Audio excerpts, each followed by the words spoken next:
大家好，今天帶大家找肺經上的經渠穴。咳嗽、牙痛的朋友可以一起找一下。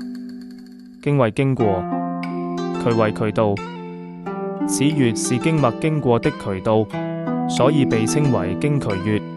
下面帶大家學習如何取穴。穴位在靠近手部的腕橫紋上方1寸處，一個大拇指的寬度是1寸。將右手的大拇指放在腕橫紋上，大拇指上方就是經渠穴的位置。